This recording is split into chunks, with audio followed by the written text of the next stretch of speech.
My name's James Mall. I'm conducting an interview with Phil Donahue for the Archive of American Television on May 9th, 2001 here in New York City.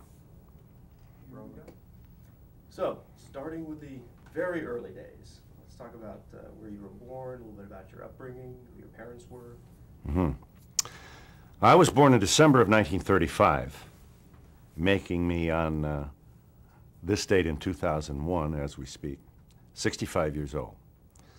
I was raised in Cleveland. I was educated 16 years, Catholic schools, Our Lady of Angels, where the nuns prayed fervently for the salvation of my soul and my survival in this world. There were times when they weren't too sure about me. St. Edward High School, Holy Cross Brothers, and then the University of Notre Dame. So, I can't say Mass, and I can't give you a blessing, but I am the product of 16 years of one of the most ambitious efforts at private education in the history of the world. I speak of the American Catholic school system.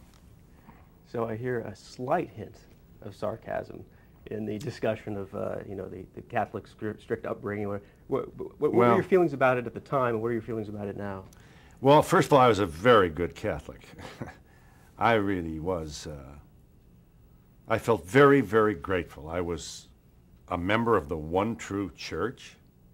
That's what we were taught. I was not only Catholic, I was an Irish Catholic, which is the best Catholic I thought you could be. I couldn't figure out why the Vatican was in Rome, but we kind of turned the other way on that. All the bishops, most of the bishops and many of the monsignors were Irish during my childhood. So I just felt, they even had a parade for us on March 17th. You know what I mean? A parade, and it was the biggest parade in Cleveland, and it was for me, an Irish person. So I think probably there was some chauvinism, certainly imbued in the culture of my neighborhood as I grew up as a kid. I feel very grateful for the education I received from very talented teachers who got no pay at all for teaching little Philly. So my gratitude is undying, and I think fondly of those days. I feel very blessed. I had a Norman Rockwell type childhood. Detached house, tree lawns, middle class. My father was a furniture salesman. And it was, the church and the school and the baseball team, dances as we began to mature. Wonderful memories, really. I feel very blessed. How about your mother? What did your mother do? My mother was a stay-at-home housewife. She had worked prior to her marriage. She was an elevator operator in a department store. Third floor, linens, housewares, whatever it is. I imagine real live people had to operate the elevator. But no, my mother then raised her firstborn, Philip, and my sister, Kathy. My father sold furniture, often worked 9 to 9. Retailing was a rough game then, continues to be, but 9 to 9, imagine, every day. And here I am, feeling very, very lucky to have had this childhood by accident of birth. So when did you begin to have some sort of creative inclination to either acting or in high school, for example? What sorts of activities did you do? You know, I could throw a baseball, but I couldn't hit. So I was, it'd been better if I couldn't throw the baseball. I probably, maybe would have taken the violin up early and not wasted so much time. But I always was good enough to make the team, but I didn't really distinguish myself on the field. And I guess I just made up for this by talking. I discovered I could make people laugh. I could be a reasonably amusing guy at age 12. And it was especially rewarding if you could make girls laugh. And I could. I obviously wasn't thinking about this at the time. I was just, you know, trying to be popular, feeling very self-conscious. I was small. I was very skinny. And there were kids I went to school with who could hit a baseball like a man, you know, and I couldn't. So I had to deal with that, and I think maybe I did play clarinet in the high school band. Our band concert would feature a comedy relief moment, you know. We had Greg's Piano Concerto, Sousa, and all the marches, da da da da da. And I was very proud to play the clarinet.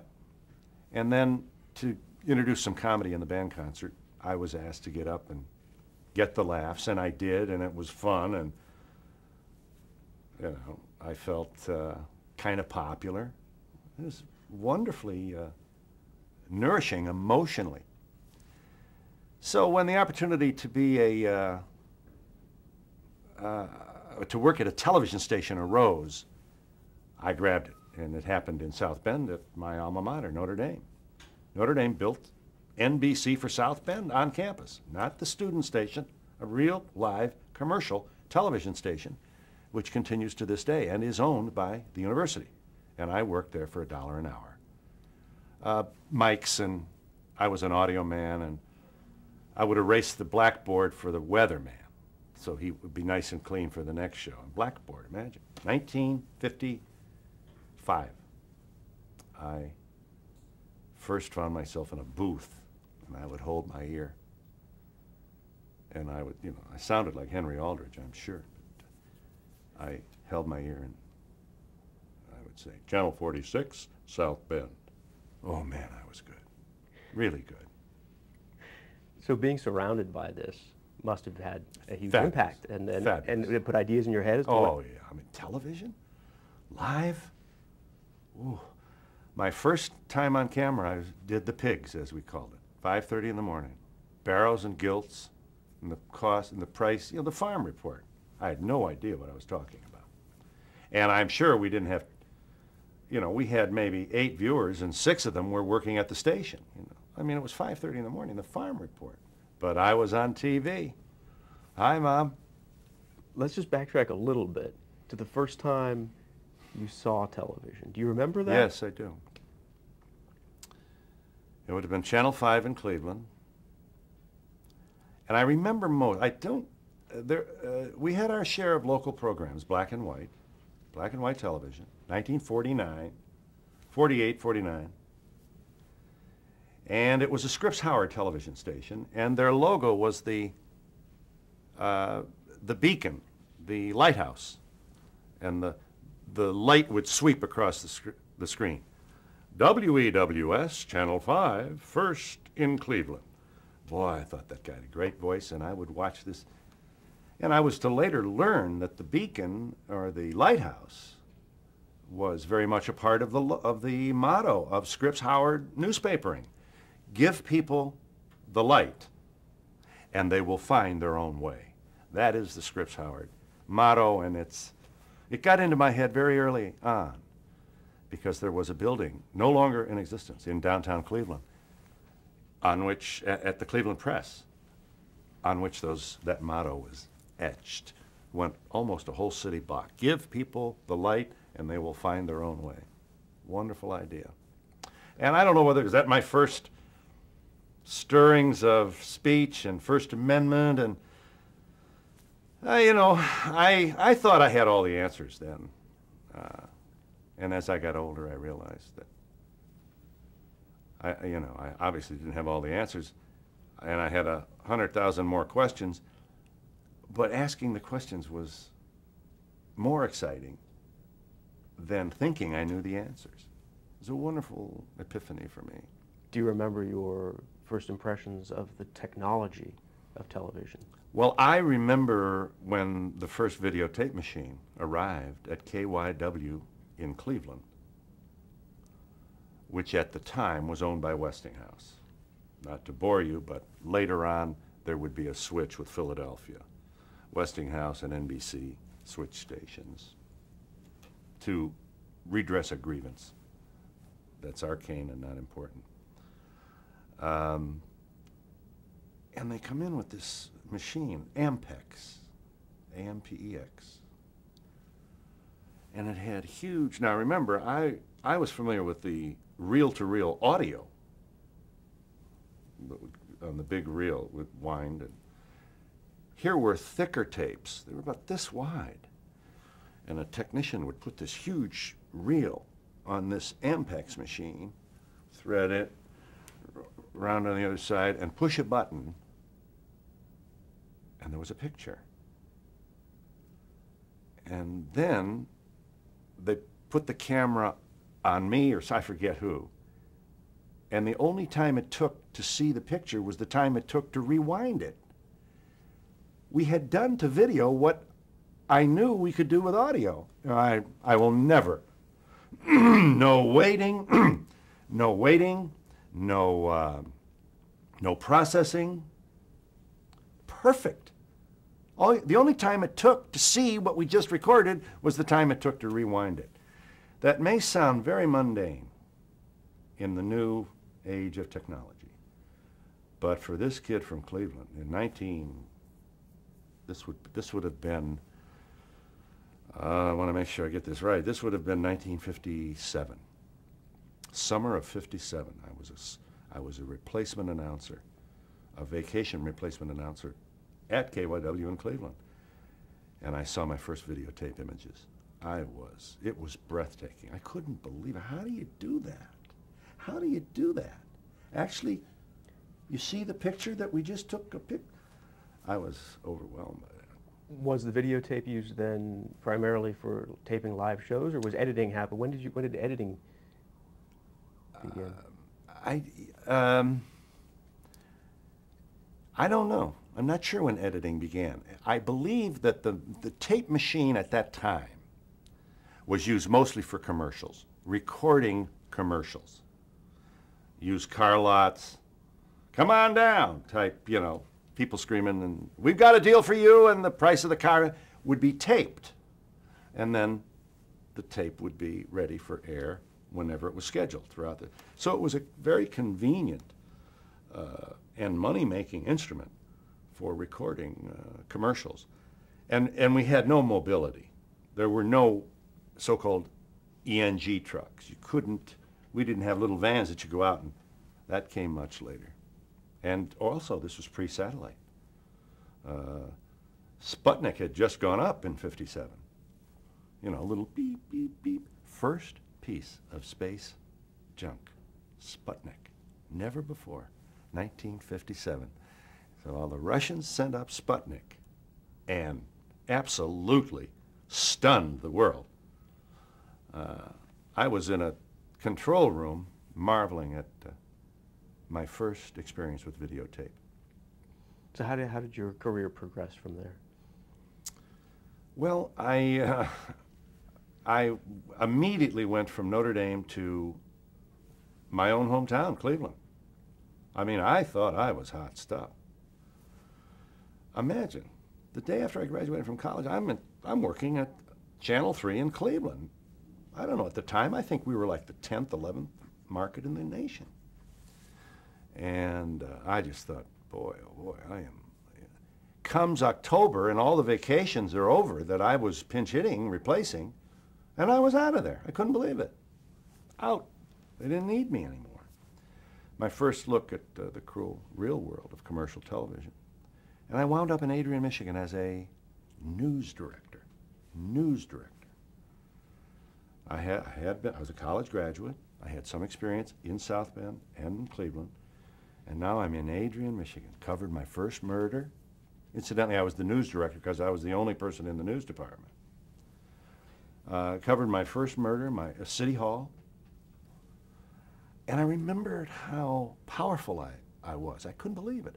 I was 22. I must have looked 12. And I could stop the mayor in the hallway with my little Norelco tape recorder that had vacuum tubes in it. So, I mean, it was a suitcase. Mayor, on the zoning issue that you've just voted on. And he'd stop. And it was my first awareness of what is this thing called journalism and how powerful I had suddenly become, because I worked for the local radio station. It was a radio station I worked for. And I played softball with the cops. I was on the police softball team. I was part of the community. I went to Rotary Club meetings. I announced the births of babies at M.L. Bixby Hospital, our local hospital, and got to know judges, police, the prosecutors. My first fatal accident, I watched them measure and saw all the things that I never really had been witness to before. And I guess a couple things happened to me in Adrian, Michigan. I fell in love with the whole idea of journalism. I just thought it was the noblest calling of all. I got familiar with the real live civics of a city. What the judge really does, what the prosecutor does, cops. We had a scandal, and apparently none of the cops could hit the target with their gun. I mean, we had, and I began to, here I got thrown out of a city councilman's office because I asked the wrong question. All of that, just like after all this wonderful education and living in an academic world and this fabulous place called the University of Notre Dame in South Bend, Indiana, boom, I'm out in the world. And I'm seeing dead bodies, I'm seeing corruption, I'm seeing people go to jail. I mean, it was a baptism, a submersion. I mean, I felt as though I was on a fast track to learn how the world works. You talk about falling in love with journalism. I have a feeling that today's definition of journalism is probably a little bit different from what journalism was like back then. And I'm curious to know if during that time were you actually looking for exposing social injustices? Were you as involved, or were you just simply reporting? And what was the definition of journalism then as opposed to now? Is it different? Was it different? Well, electronic journalism certainly was. At that time, the evening news was 15 minutes long. It was read by a reporter. Very little visual material. There was some. We shot 16mm film when I finally wound up in Dayton, and I finally got a TV job again. That came later. Journalism then and now. Well, isn't that a good question? You're talking here almost, wow, you're talking almost 50 years of time has passed since I did that. Well, I'd call the police, the state patrol. Give me fatals. I didn't want any property damage accidents. I wanted fatals. Give me fatals.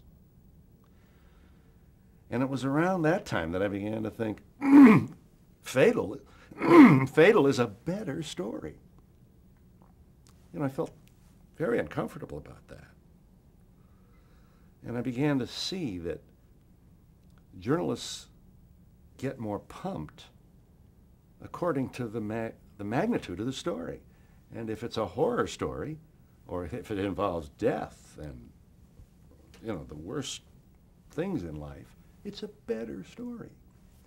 So I had to adjust to that realization. Why am I can remember sitting around with cameramen after covering a tornado. I mean, we would have people on camera, with insulation coming out of their ears, saying, it sounded like a train, and I didn't know where my baby went. Wow, the most powerful testimonies you can imagine. And we'd get this on the air, and we'd all go out and have beer and celebrate this wonderful day we had. Never thinking, there were people from the neighborhood we just left, where are they sleeping tonight? And that's when I first heard the joke about the cameramen talking to each other, and one says, "I saw a starving child today." And the other cameraman says, "Really? Well, what'd you give him?" And the first cameraman said, "About an F2. F-stop." I guess I began to wonder if you get inured to the mayhem of life, and maybe even addicted in some way. Gimme fatals? What's happening to this young Catholic boy from Notre Dame that he's so interested in fatals?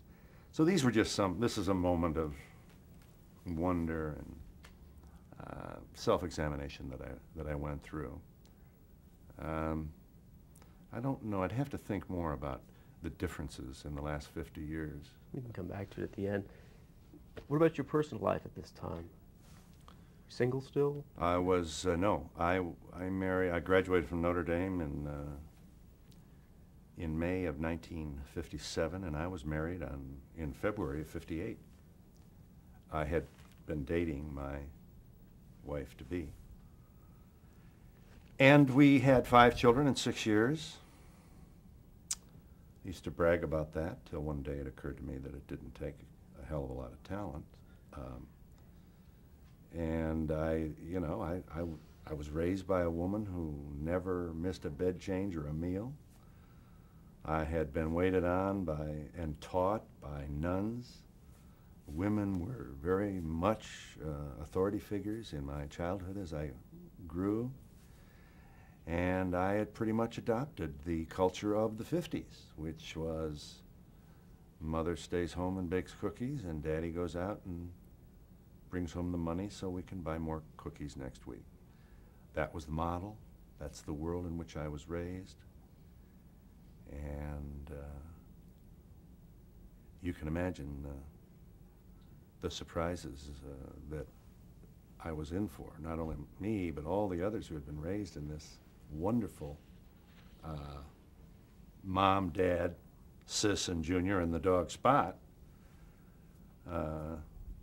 I was, shortly after graduating from Notre Dame, I was to walk right into the tornado of the nascent, emerging women's movement.